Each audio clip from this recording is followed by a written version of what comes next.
Dear friends, 15th August is the day that my country, India, celebrates Independence Day. 73 years ago, in 1947, at the stroke of midnight, India gained independence from British colonial rule.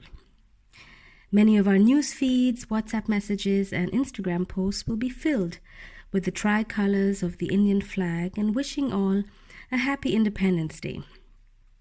Though we are physically distancing, today we may not be able to share sweets with our friends, family, and neighbors, but many of us will dress up in traditional Indian clothes, cook some nice Indian food, and celebrate India's 70-plus years of self-determination. Today I'd like to reflect on what my country, India's independence, means to me.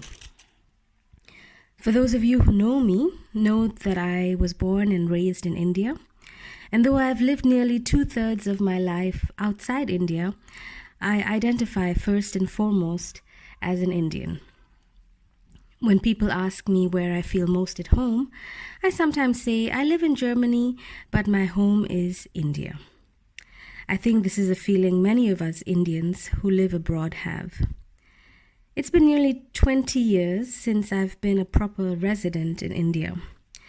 And though I regularly visit almost every year, my idea of India is one that is nearly 20 years old. It's a very nostalgic, almost romantic idea of my country that I carry in my heart. When I think of Independence Day, August 15th, or for that matter, January 26th, October 2nd, or November 14th, all public holidays in India, I remember that these were the few days of the year where we would go to school wearing color dress. The other days were, of course, in uniform. On these days, we didn't have class, but we celebrated India's Independence Day, or Republic Day, or the birthdays of Gandhi and Nehru by hoisting the national flag, singing the national anthem, saying the national pledge, and then getting small packages of mixture and laddus. In school, we learned about the struggle for independence, the Quit India movement, the various marches, roundtable conferences, stories of freedom fighters, and all the events that led up to India gaining independence in 1947. We read about Gandhi, Nehru, Ambedkar, Lord Mountbatten, of several viceroys and princes, and we learned about the challenges after India's independence also, the making of the constitution, the organization of the various states and union territories, the many 5-year plans set in motion to develop India. All through these, we learned about our country, trying to make a new identity as a sovereign, secular, socialist democracy. Today, 73 years after the historic moment of India's independence, I'm filled with a sense of pride, nostalgia, joy, and sorrow. I have no doubt a deep sense of gratitude and patriotic fervor to those forefathers and foremothers who spent their lives so that India as a nation could be self-determining, sovereign, and independent, free from the rule of any other than its own people. I am nostalgic for all the moments of celebration as a child with my family and friends who came from all walks of life. But as I said, there is also a feeling of sorrow today. My mind is filled with images of people walking miles and miles to go back home. I see images of overcrowded hospitals turning away people for treatment. I read about exorbitant prices for medicines, groceries, and even clean drinking water. I read about the plight of our women and girls, that one can be killed because of eating a certain kind of meat. I read about places of worship being burned down and a wave of religious spirit rising amongst a certain class of Indians. I ask myself, is my country independent and are its people free? Of course, I accept my location to be one of privilege and opportunity. inasmuch as I can say I am independent and also free. But what about the millions of my fellow brothers and sisters who I have left behind in my motherland? How free and independent are they? Has one rule of oppression replaced another? Yes, we are no longer ruled by colonial powers, but we continue to be ruled by the powers of patriarchy, caste, class, language, gender, region, and religion.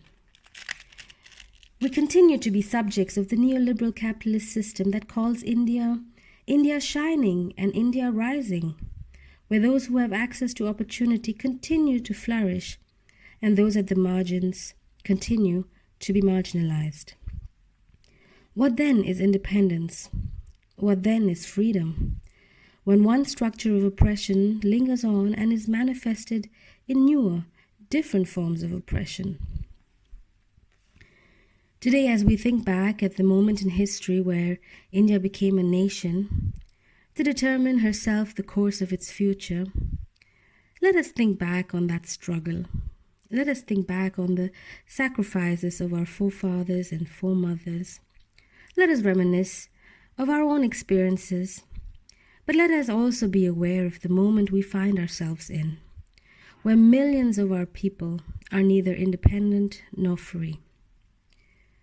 2 words the Prime Minister of India used in his speech on Independence Day: Atmanirbhar and Atma Vishwas, self-sufficient and self-confident. We should strive for Atmanirbhar, self-sufficiency, and we should have Atma Vishwas, self-confidence. But at what cost? To end, I'd like to read a few excerpts of Pandit Jawaharlal Nehru's speech that he gave on the eve of India's independence, for it is as poignant today as it was 73 years ago. The future is not one of ease or resting, but of incessant striving, so that we may fulfill the pledges we have so often taken, and the one we shall take today.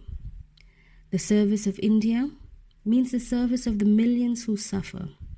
It means the ending of poverty and ignorance and disease and inequality of opportunity. And so we have to labor and to work hard to give reality to our dreams. Those dreams are for India, but they are also for the world, for all the nations and people are too closely knit together today for any one of them to imagine that it can live apart. We rejoice in the freedom that even though clouds surround us and many of our people are sorrow-stricken and difficult problems encompass us, but freedom brings responsibilities and burdens, and we have to face them in the spirit of a free and disciplined people. The future beckons to us. Whither do we go, and what shall be our endeavor?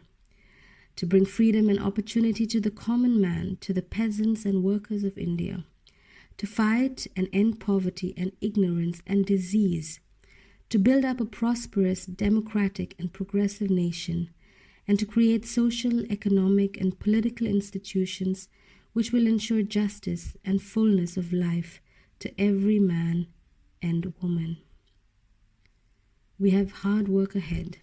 There is no resting for any of us till we redeem our pledge in full, till we make all the people of India what destiny intended them to be.